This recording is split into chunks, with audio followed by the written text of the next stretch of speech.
All right, welcome back to our Extra AI podcast series. And today I have another topic, and I have an INSEAD alum, Shayak Mazumdar. Shayak, welcome on board. Hello, hi Raghu. So, the topic today, Shayak, for our audience, we have been going through quite a lot of. I've started this podcast for 5 years back after I've done my leadership program with INSEAD, and then that is how I got inspired in writing a book or doing this kind of a podcast and other things. So I'm always excited to talk about the topic of AI. And as you know, things have been going on the last 2 3 years. The rate at which things are happening is tremendous. So today, in this context, I know I want to talk about Adya, the Yeah, agentic AI OS for businesses, or what you term, I think your baby or your startup. So mm, before getting in there, I want to um, give a bit of a background about you, right? I think you're the founder of Adya, who has been speaking. You have been speaking very closely and very openly about the coming AI security, which is reckoning the enterprises and the role of adversarial AI agents and deterministic governance. I know governance is going to be a very key topic with the amount of things that are happening here when agents mm. are involved, in addition to how humans interact. So, before getting there, Shayak, I know you have been vocal about the biggest impact of these frontier models like Anthropic. I know what happened a couple of, I shouldn't say a couple of weeks, yeah, a couple of weeks back, but something far more, right? I think, can you walk us through how you personally arrived at this kind of a perspective?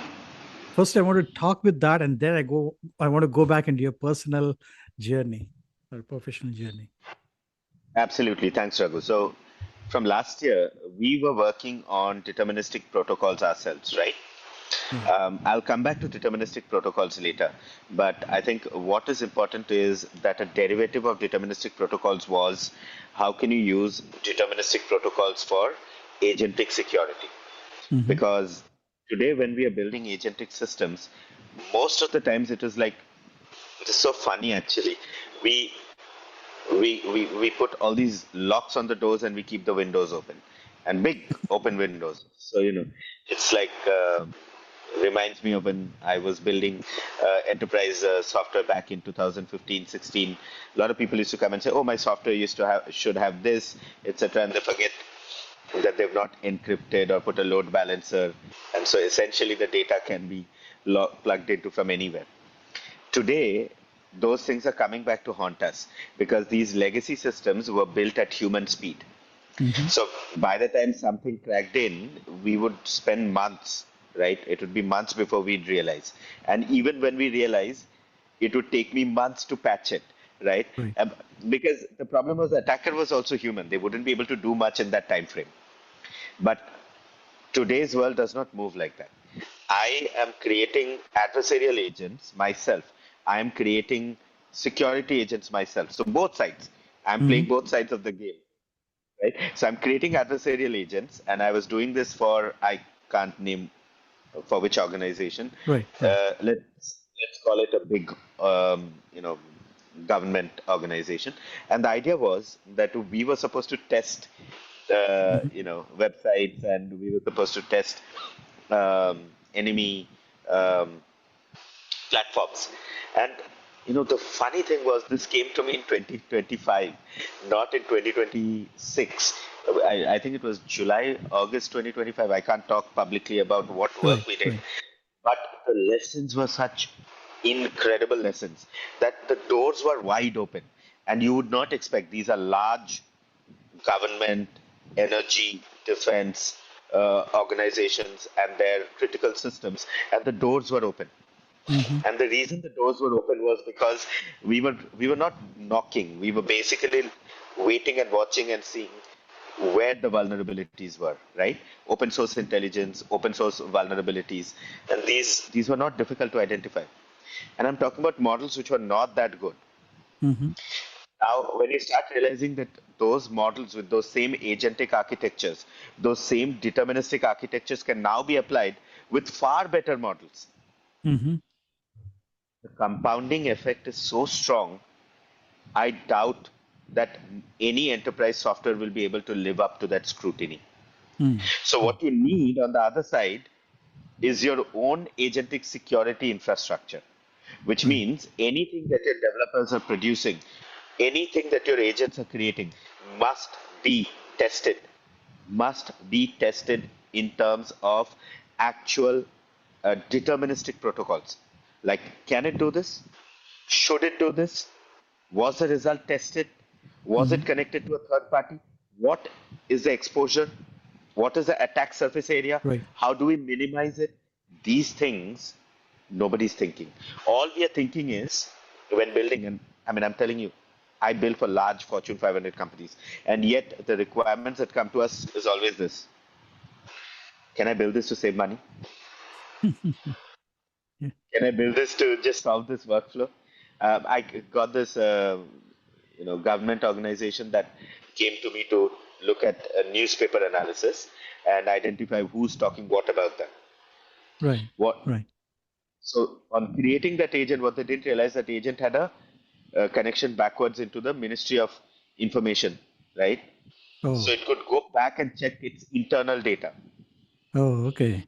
Okay. And and had it not been my adversarial agent, I would never have flagged it. Oh. So things are getting very, very flaky, and I think we have to look at all sides of the issue. I think you're a great approach, and like when you say that you're creating both sides of the agents to test and then predict what is going to happen even ahead of the time. So that is great. I think before we get into the detailed conversation, I know it's already looking very interesting. I want to know a bit more about Adya, but before we get there,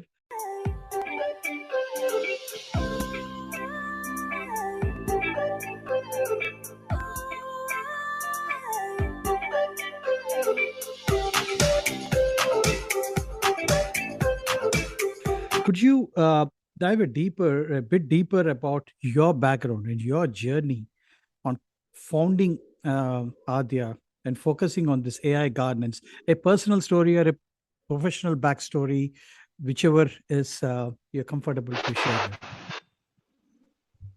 with. Your last question requires a little bit of a tying it up a little bit. So, see, the adversarial agent learns how to penetrate, Hmm. okay? Learns over time how to expose security vulnerabilities and then breaks them into different patterns. So, there are different patterns or failure modes, which are basically signatures in which it stores them. The security agent learns from that log. Hmm. So the security agent cannot, because this is so near real time and this is so advanced that there is no grounding I can give to the security agent. Nobody's done this. So Right. there's no playbook to look at. So my adversarial agent is identifying, my security agent is learning from it and improving it and converting Okay. those issues into deterministic protocols. That means if I found an error or an attack surface area that this could be attacked or this binary is exposed or this is not encrypted in transit, whatever it might be, I then create a deterministic rule using my security agent that it will 100% test that every time from that It point happens. onward. Hmm. So that error cannot be repeated. Hmm. So three things became important. One, adversarial agent figuring out the issue. Two, the security agent correcting it, and the learning in between. So there is event sourced learning layer, ESLL. It's a patent pending technology. You have to have these capabilities. You're not going to get there otherwise. Coming back to my background, you know, assuming your audience is mostly American, I was born and brought up in a small town in Bengal. Those days, Bengal used to be a communist state, and my dad used to read big books about Karl Marx and Lenin and everything. So we had that on one side. My mom was a very liberal teacher, so she used to teach English literature. So I was born up in a very academic background, and then I used to do all kinds of academic pursuits like quiz, debate, extempo, public speaking, theater, mime acting, winning a lot of awards, etc. And then suddenly, after I finished my school, I didn't actually go to college. I've never been to college. I went straight into the armed forces. Hmm. And that was such a different life, right? Because it is so brutal in the Hmm. way they train you. It's so brutal for those 3 years. It kind of remolds you as a human being. And so it's not just that you become physical. Okay, there is that element to it, but it's also psychological. The way they mold you is that you don't get scared of things after that. I mean, just to put things in perspective, for 3 years during my training, I slept on my steel trunk. Oh man. I never had a bed to sleep on. For 3 years, I slept on a steel trunk. I've gone 7 days without food and water. So that's the kind of training you go through. And then I served in the Navy for about a total of 10 years. I used to be a nuclear biological chemical warfare specialist, a helicopter operator, etc. So a lot of technical stuff, also very, very interesting anti-piracy operations, etc., which I did. And after that, I left the Navy. That was in 2012, and I went to Goa. Started some hotels and restaurants by the beach. So the life that everybody dreams of after getting the finishing their career, I started with it.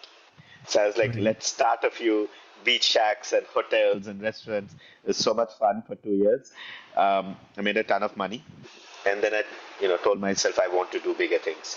So GMAT, INSEAD, post INSEAD, nobody would hire me because they were like, you don't have any background. Long story short, somebody took a chance. They gave, I became the global managing director for the Rocket Internet Group. I set up the cross-border commerce vertical for them. So much learning because I didn't come from tech. I did come from e-commerce. I Hmm. did come from commerce. I knew the operations part of it thanks to the armed forces, but nothing else. It was a huge learning experience, but they took a chance on me. And in about 12 months, I built $1 billion business for them. Now, I can't take credit. They already had the groundwork, but it was an insane effort. So I was moving from China to Nigeria to Mexico to Venezuela to Burma and again back. And Wow. 21 countries are setting up in parallel. It was an incredible, incredible effort. So I set up $1 billion business. Um, After that, I left and I went to Singapore and I started my own startup. And you wouldn't believe it. The month I took that product live was when COVID restrictions started. Oh, okay. It's such bad luck that yeah, I had just closed 9 customers, my first 9 customers gone live, and COVID happened. COVID happened. Yeah. So I went to yeah, I went to Saudi Arabia. That was the only country open. I sold, like, I remember, $500,000 contract to a large supply chain company and used that money. And then it was March 2021 when I ended up in Mexico. Hmm. And the reason I went to Mexico was because I wanted to go to Los Angeles, and US was not allowing Indians or any other citizens except Mexicans to get to US. So I stayed in Mexico for 3 weeks and then got to LA. Hmm.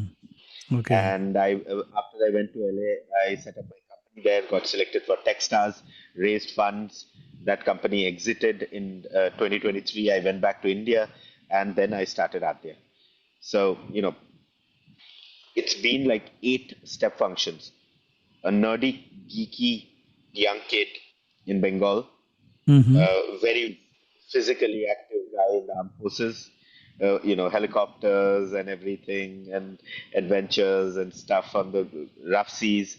And from there to running hotels and restaurants on the beaches of Goa, to doing my MBA at INSEAD, to running my own startup in India, Saudi, US, exiting, and then coming back to Beautiful. do Adya. And at Adya also, it didn't start with AI. We Hmm. started with the India stack, but about one year later, I realized that we needed to pivot to AI. That was a big story, and we had to do something. So we built our own LLM, and LLM. this is Okay. 2024. We didn't have the money. So 2024, we were back in 2023. I remember before people started talking about agents, we built a multi-agentic system on WhatsApp Hmm. Hmm. for a big customer in India. If I remember right, it was Unilever. And we built Hmm. that multi-agentic system on WhatsApp. It was really amazing stuff. And then, I mean, it could basically, those days, I'm talking about 2023, when models were nothing as far advanced. True. And our fundamental philosophy from that point has been that the secret is in the architecture, in the agent, not so much in the model. So the model should be something that is swappable. Like Hmm. you should be able to use any model per se. So what we did was we built a multi-agentic system. You could go talk to it, and you could sell or buy anything you wanted to. So it would create the catalog. So if you explained or you took a photograph or you took a video of your store, it would catalog everything. Or if you just said, I saw this, I want to buy this, or put a photo of what you want to buy, find you that product and help you buy. And the beauty of it was we did the entire thing agentic way before Amazon or any of the big boys in the world had figured out agentic e-commerce. I think we were one of the first in the world to do it. But that wasn't enough. We said we want to build our own LLM. So in 2024, mid, we started building our own LLM. We got a lot of support from Microsoft to do that. Hmm. Microsoft CTO actually gave us a lot of GPUs and said, we think you guys are onto something, go build. So we Hmm. actually built an LLM that beat OpenAI on some different parameters. Um, NVIDIA got excited. So I got a call from Jensen Wang's office saying that come and meet us in Bangalore. I will go to Bangalore. I have no idea what to expect. Right. And the APAC CEO is sitting, Jensen's right hand man is sitting, the head of research, everybody's sitting, and they're like, okay, we've heard you build this. We've heard you built a model, 7 billion parameters. Nobody's done it. You're one of the first to do it, and you're beating OpenAI. How did you do it? And they grilled us for 2 hours. And at the end of it, they said, we love what you're doing. Sit in our office. We will teach you everything. So I was Hmm. like, okay. So we sat in the NVIDIA office. We learned. October 2024, we got out and we were trying to then build some agentic systems using the open source stack that was there, but it wasn't working. So it took 2 months to come to the realization that the problem, the why it worked inside NVIDIA's office and not outside, was because we didn't have access to the same technology. So Oh, we said, okay. yeah, that was a huge learning because we were just beaten. We couldn't figure it out. We were like, we built it in NVIDIA's office. Yeah. And the Yeah. moment we started using open source, why does it not work? And so then finally we said, this is not going to work out. We'll figure this out. So we left all of those open source and we said we'll build our own stack. It was a monumentous decision because what we had just told ourselves is we will rebuild the entire agent stack, not one part of it, not Hmm. one agent, not one vertical or horizontal. No, the whole shebang. The entire stack had to And be this rebuilt. was in 2024. Some. December 2024. So Oh, we okay. started Jan 2025 is when we started building.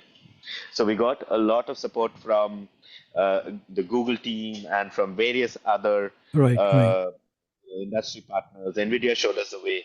We had NVIDIA researchers guiding us from time to time. Hugging Face helped us. So a lot of people helped us. But, you know, there's a, I mean, I still can't believe that we managed to pull it off.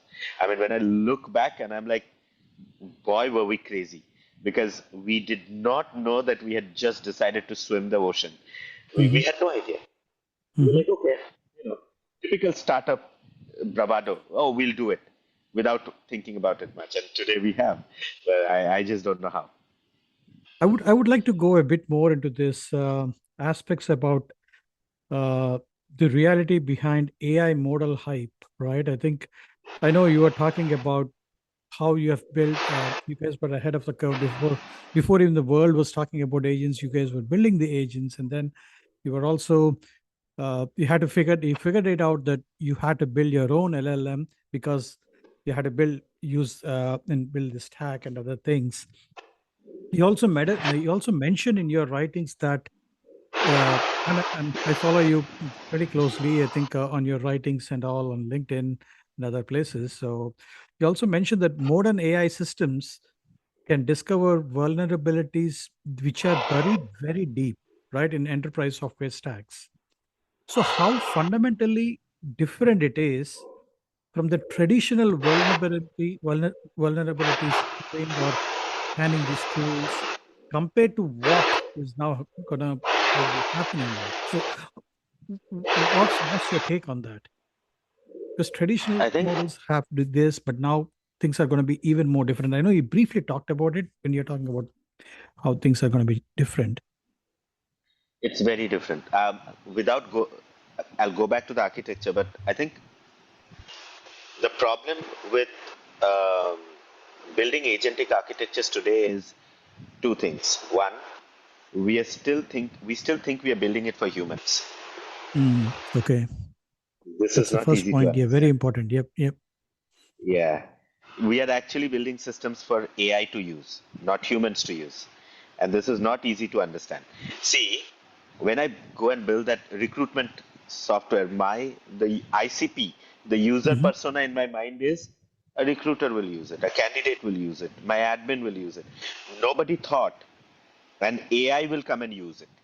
mm-hmm, But the fact is, I can get Claude Code to operate your system, mm-hmm, that recruitment system, as easy as this.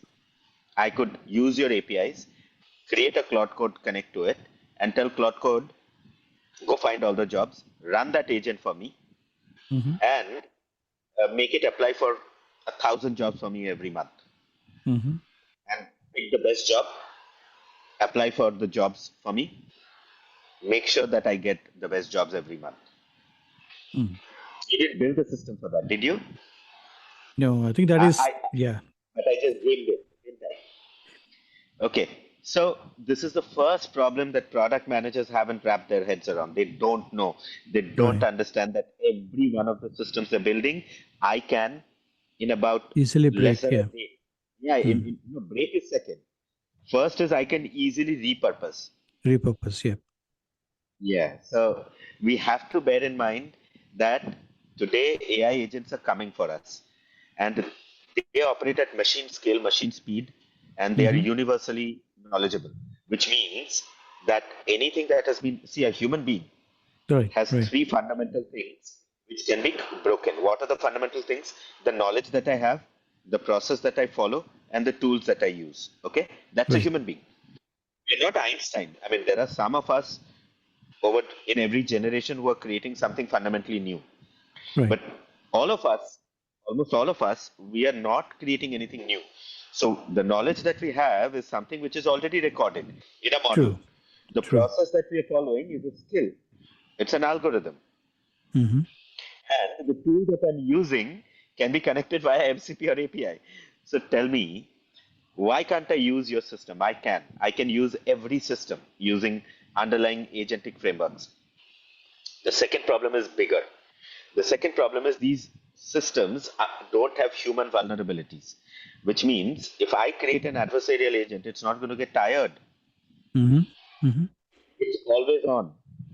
So essentially, I have created a system which is every certain amount of time or token use, compacting, looking at everything, learning, going back, trying a new thing, and it already has a knowledge base of everything that can potentially be done.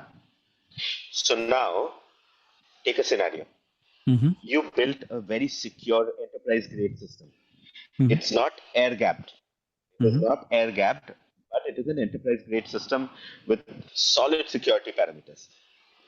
All it requires me is one wrong password, Mm-hmm.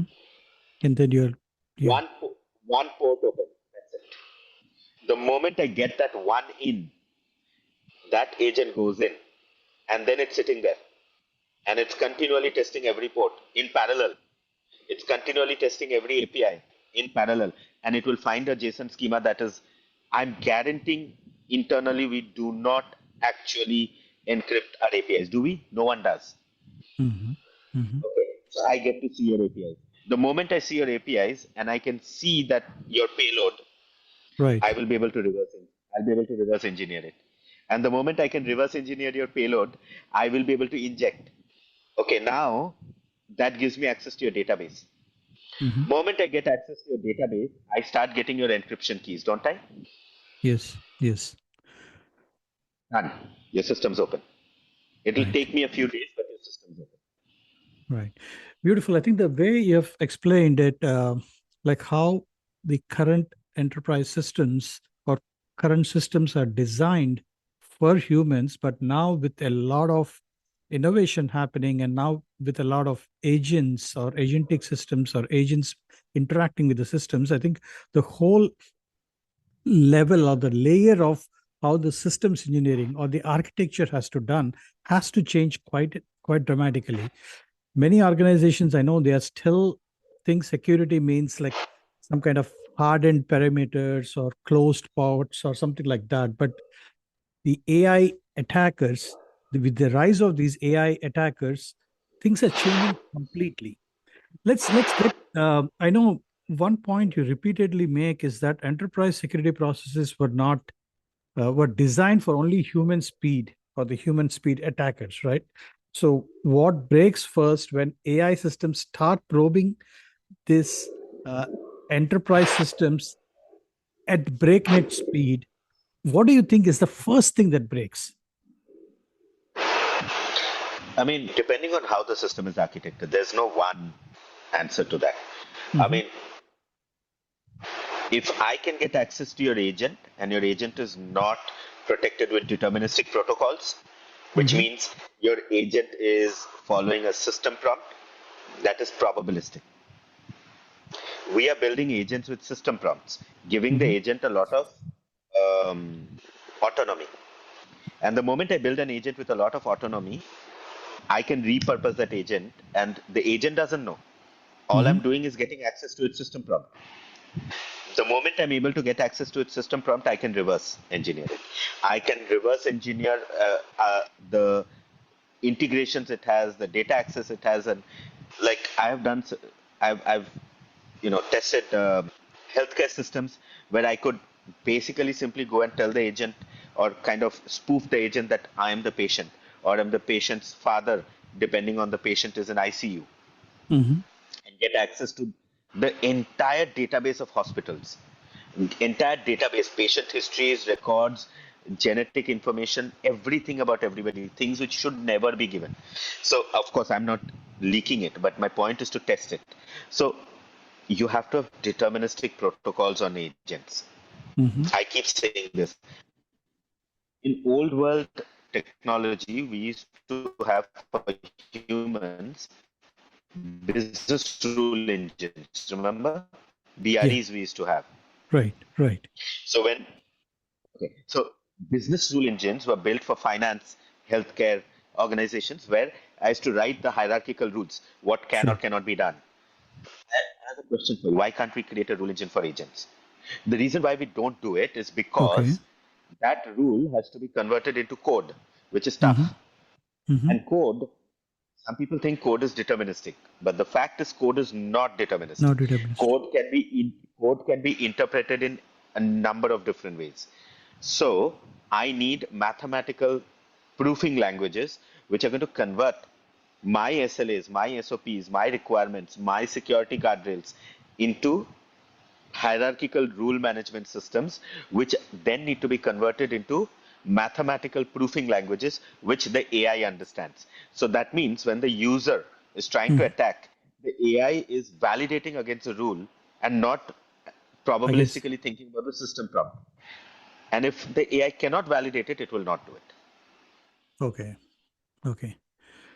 Beautiful. I like the way you have put this across. So this is where how you can even identify at the first step and how you can even address before even uh, the Yes. security breach would happen. Yeah, So building needs to be deterministic.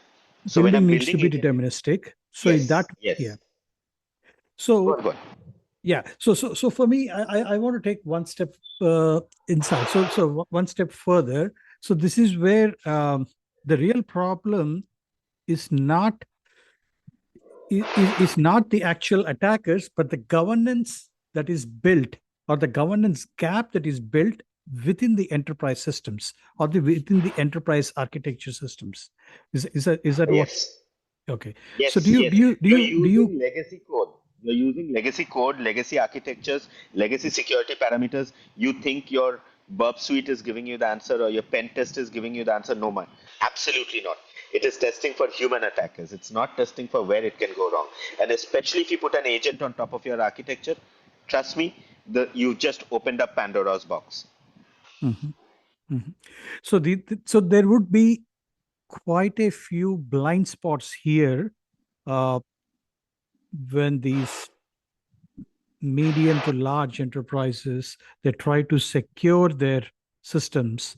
Uh, right. Do you The want to? answer, Yeah, wait, go on. I'll give you a very quick answer. The answer is to basically create the two sides. Hmm. Create the um, adversarial agent that is going to continually look for gaps. It basically the adversarial agent has a deep research agent built in, which is researching the web for new security gaps, etc., and then testing it in your system to see how it impacts. Okay, and the moment it finds that, it reports back to ESLL, which is a memory layer with the learning. That then reports back to your security agent internally, which plugs that gap by creating a deterministic protocol for it. Hmm. So this process, these are called continuous security testing, CST or something. It's called in new paradigms. Okay.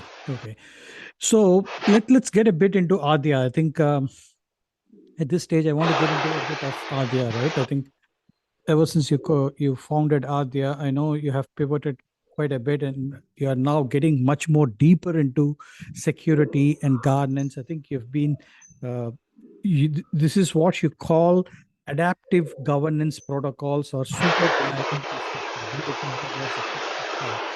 Uh, Can you elaborate a bit more about what this deterministic governance means in the context of AI agents? I know you explained about how you have this adversarial agent on one side, the security agent on the other side, but how does it get deployed, or how does it work in the context of small, medium, and large enterprises? Right. So, we were having that conversation about what was the genesis of Adya, and what we realized is that when you're building AI, there are at least 10 different aspects of it. Very quickly speaking, model, but you don't want to use the proprietary models all the time. Hmm. So you have open source, but open source is difficult to host, manage. You don't know security vulnerabilities.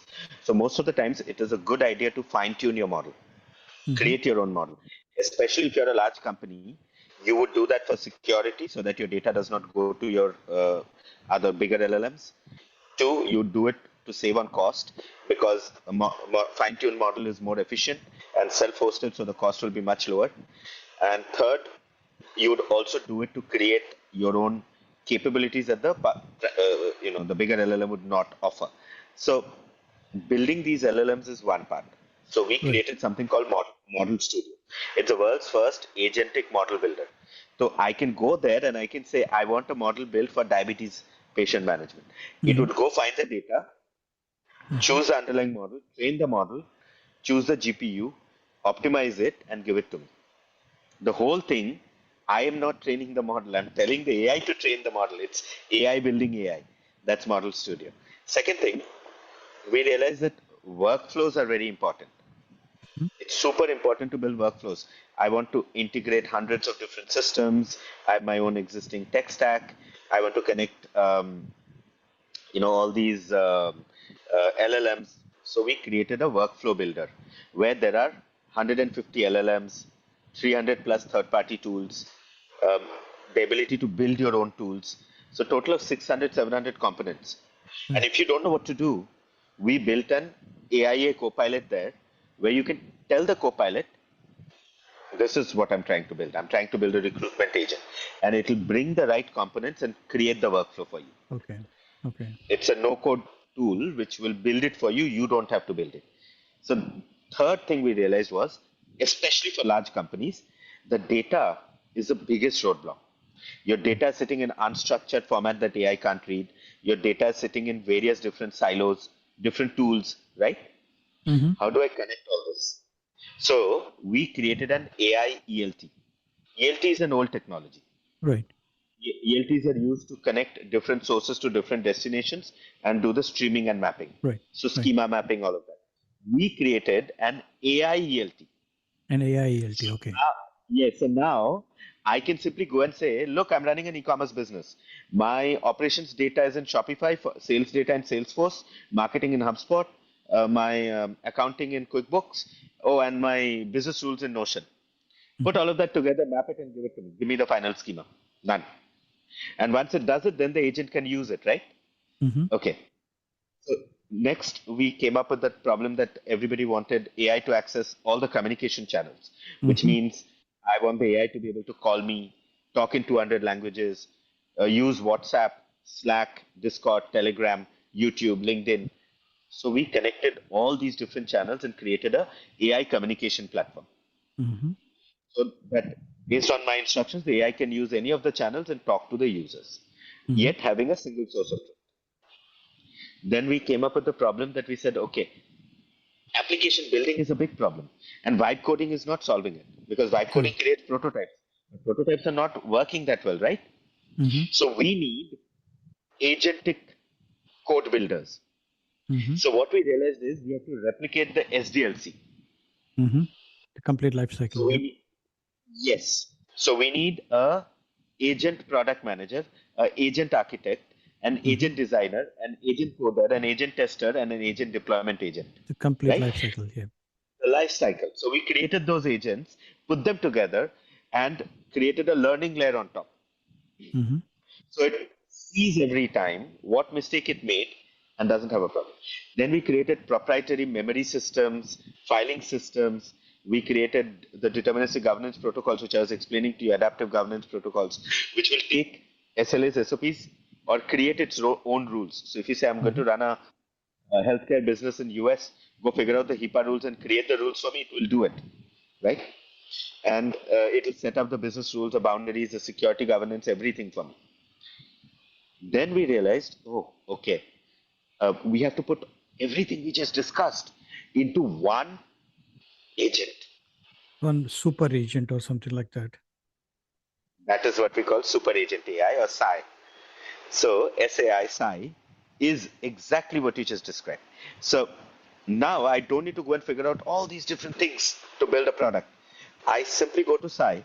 Me and my whole team are sitting in SAI with different roles and access controls and everything. And we're all talking to SAI in that chat like Slack. Mm-hmm. And we're telling Sai, I want this. And so my project manager is saying, no, no, hold on, hold on. Connect these things, take the data from there. And then my architect is saying, but remember to do this. And so Sai says, okay, I've got everybody's requirements. Should I build? And so these guys say, okay. So Sai goes, figures out everything, builds your product requirement document.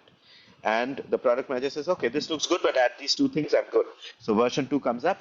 Architect says, I love the architecture, let's try. Sai goes and gets the skills from the open source, starts creating. The designer says, I'm looking at the screens. All these are running in parallel. Mm-hmm. 20 agents running in parallel. So somewhere you're getting screens built, somewhere you're getting product built.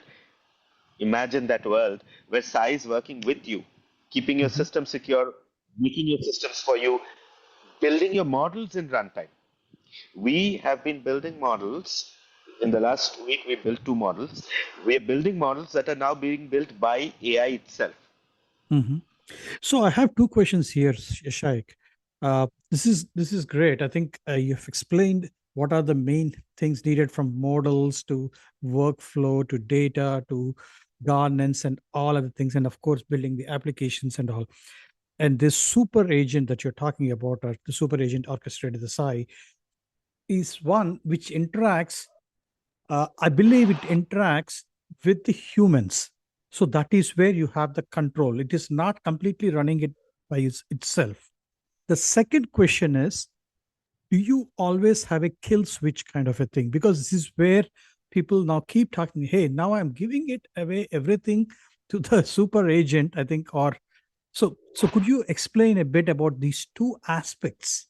How well the Yeah. humans are interacting and what is your fallback mechanism? Think about anything that you do. 95% of what you do Yeah, is repeat. right, It's taking right. up your time. It's only 5% thinking, right? 95% is repeat. That repeat work is what the AI should do. Perfect. So that Perfect. so that means it's 95/5. Hmm. 95% is where the AI goes, connects, integrates, codes, shows me tests, shows me the test results, takes my input on the product, takes my input on the design, on the architecture, on the security. When somebody creates a bug, it comes and talks to me, gets it done, or and it can run on the on within those boundary conditions as set. So three things to remember: one, 95/5, always five by the human. Never make it 100/0. Then it's a problem. Okay. Second, 100% always make sure that you are, even when you're building these, you have the architecture in your control. How many loops is it allowed to run Okay. before coming back and asking you? Otherwise, it will keep running, Hmm. Hmm. right? So you should have notifications, channels, systems in control so that it has the ability to learn. It has the ability to roll back. Hmm. These capabilities are very critical because otherwise you'd end up spending a few million tokens and then suddenly realize that What is happened? of no use. Yeah. Where did we end up? Right? So you need to have two agents working in parallel, the main agent and the adversarial agent, both Mhm. on the same input. Now, the main agent is creating, adversarial agent is checking and saying, this is not good, roll back to the earlier one and keep trying again. So you have all of these architectural um, things which need to come in. Then it's working well. Beautiful. I think I like the way you have explained that 95/5 concept. I think this is where I think when we start designing systems in this kind of an act, in this kind of a framework, I think I'm pretty sure that I think we don't need to worry about the kill switch, or we do not need to worry about agents taking over. What uh, the human intent is not there. When the human intent is not there, things should not happen. I think that is how we have to design the systems. I know we are coming to uh, almost at the end of our conversation. I try to get into this question about, I term this as the extra AI question, or the $1 million or the $1 billion question. If enterprises, I know we talked quite a bit about how these things should work, but if enterprises want to prepare for the agentic AI era today, I know people, many enterprises are talking about it. It's become a buzzword, but I'm pretty sure not even hardly 10 to 15% have realistically entered that agentic era in production or in reality. You talked a bit about these what architectural principles, but what architectural principles should they start implementing immediately to make that the systems are resilient? Because there is a starting point, right? I think that is one Yeah. thing. Start putting. Yeah. There's just one thing that I think is a first principle. Start with platforms and not with experiments or products. Okay. Start Okay. with platforms. Build your platform, and then you'll be able to run or enable two things. One, compounding. So different teams, different projects, different things, push things go back into the cauldron, which get remixed and newer dishes keep coming out, right? So platform is important. The first, foremost thing every company should focus on is, do you have your platform, the Mhm. fabric on which you're building hundreds of workflows, mission critical systems, hyperscalers, legacy systems, integrations, third party, vertical, no. All of that has to start from the fabric. If you don't have the fabric, you have a disjointed set of bubbles that are popping. You have a disjointed set of things that you're doing, which will not get you the results that you ultimately seek. You'll get a minor success in that workflow, but you will not get what you really want. Beautiful. I like the way you have explained that. I think we have to go back to the first principles and start building the platforms, because that is where you are bringing the complete fabric together. I know I want to get into this before before I let you go. I think this is a fascinating piece of conversation that we are having here. I don't want to take too much of your time, but what are those key takeaways that you would like to give to the enterprise leaders who are listening today, who are trying to prepare for a world of where AI systems are both attackers and also defenders, because that is a concept I really loved the way of how Adya is built. Okay, so when you say enterprise leaders, are these business leaders, board, engineering leaders? Who are we talking to? I Because would the s- I lessons would are different. say I would say the business leaders, because this is where everything starts with the Yeah. business leaders, right? And they are the ones who get the business. They are the ones who have the budget. Okay, so business leaders are today in the toughest position ever. Have you seen how many CEOs are retiring? It has never happened in corporate America. Yeah, And so business leaders are in the toughest position today because of they have to manage up and manage down. They have right. to manage the board up. And the board is basically saying, where is my AI? Without Yeah, knowing what is AI. And manage down where the risks are being exposed by a team that doesn't actually, or probably nobody fully knows everything, but at least you have to have architects team. So I think for business leaders, three things, if I'm thinking about it, three takeaways. One, do you have the platform properly set up from where you can experiment securely? And does that platform have the right protocols, architectures in place? If yes, you're kind of secure. Your one experiment may fail, but your company won't. right. And you will keep on compounding from that, right? But Hmm. if you don't, and you're saying, oh, I want a sales AI, well, you're not thinking about it from a systems thinking point of view. You're thinking about it from a workflow point of view, which is wrong. Right. Okay. The second takeaway for enterprise leaders is your people are very scared today. Your Mm. employees are extremely scared today. Extremely scared. They're Yeah. yes, they're worried. When are you going to fire them and bring in an AI? So it is very important to understand that you have very good skilled workforce. Right. Letting them go, bringing in an AI is not necessarily the best step. The best step is to educate that team while you're building that architecture to run the experiments on that platform. Hmm. You need people to run those experiments to keep going ahead. You can't do that yourself. True. True. These people are subject matter experts. They can be 10x if you give them the right platform. So we are not giving them the platform. We are bringing an outsider in and we are saying, you go. That's not the best approach. The best approach is empower the good employees, not everybody, of course, but empower the best employees, empower them, make sure they're learned about AI, and give them a platform where they can exponentially grow. That's the second thing. And the third thing that I would say is look, we need to reevaluate our failure modes. Most large enterprises are so afraid of failing because they're in such a cushy position that they're digging their own graves. I'm sorry I'm saying this, but the fact is that because I'm in a good position, I don't want to take a risk with my customers or my revenues. I'm not running the experiments. Yeah. I'm not running the risks that I should. Right. And Right. there are others on the fringe. This is the fourth industrial revolution happening. I will be disenfranchised if I do not run those experiments. So the best way for business leaders to do this is to create a parallel entity, a Mm. startup within that large organization, and tell it to run an adversarial against the main network. Beautiful. Beautiful. I love the way you put it. I think uh, this is what I keep when I keep having conversations internally. I keep talking to people that okay, uh, you need to innovate within the organizations, within yourself, but at the same time, the concept about your running running an agent against your own agent, and then understanding what is happening, and then how you can break the system and then fix it within.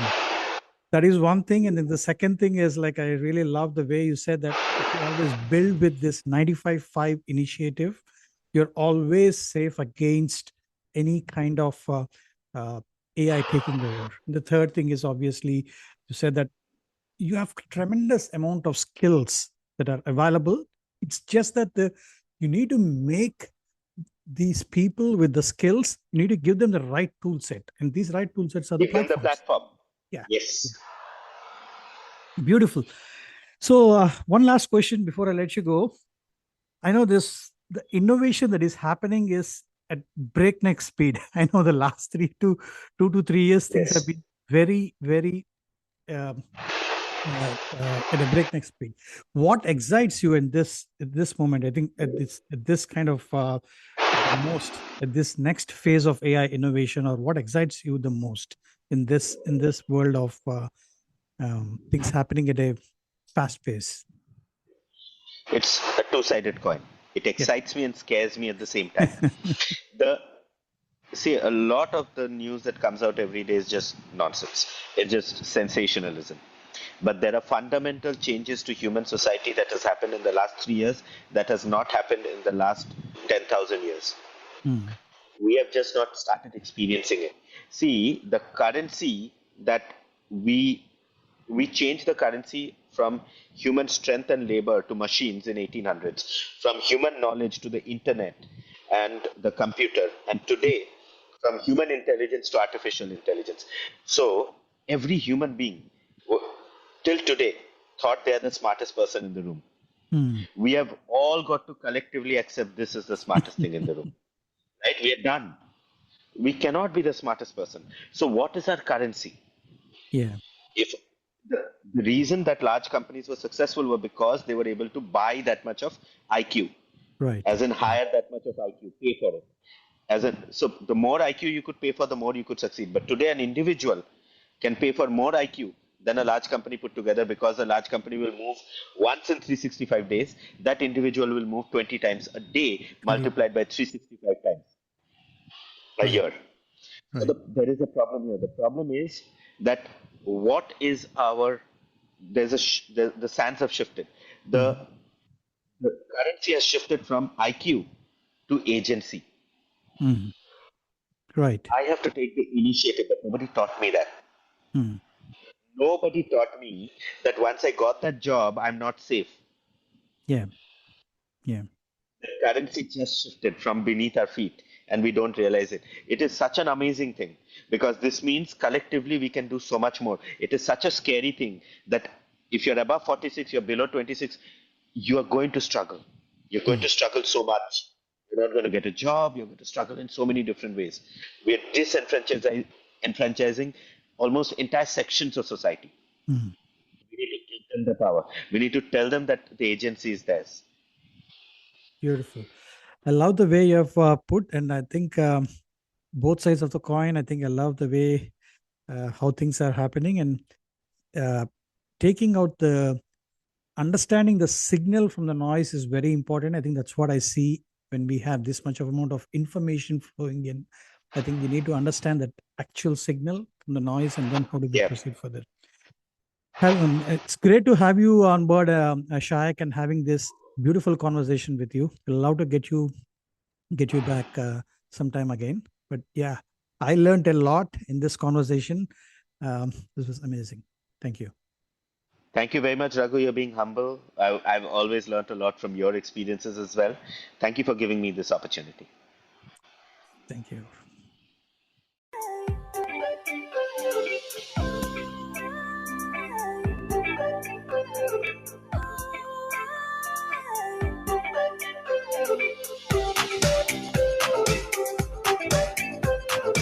Thank you for listening to this episode of XTraw AI.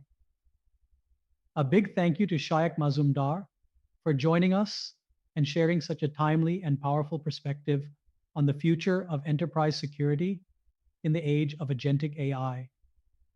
Today's conversation reminded us of something very potent. The real risk with frontier AI is not just the headline hype, it is the speed, scale, and precision with which AI systems can now uncover vulnerabilities across legacy systems, open source dependencies, and complex enterprise architectures. As enterprises move from traditional automation to intelligent agents, security can no longer be treated as a periodic audit or a perimeter defense exercise. It has to become continuous, adaptive, and built into the architecture from day one. We also explored why adversarial AI agents, deterministic governance, and mathematically grounded guardrails may become essential for the next generation of enterprise AI systems. The question for every business leader is no longer just how do we adopt AI? The bigger question is, are our systems ready for the world AI is creating? Once again, thank you to Shayak for bringing this important conversation to XTraw AI. And thank you to all our listeners for staying with us. Keep following XTraw AI for more raw, insightful, and practical conversations with leaders shaping the future of artificial intelligence, enterprise transformation, and responsible innovation. Until next time, this is Raghu Banda signing off from XTraw AI. Happy predicting the future with XTraw AI.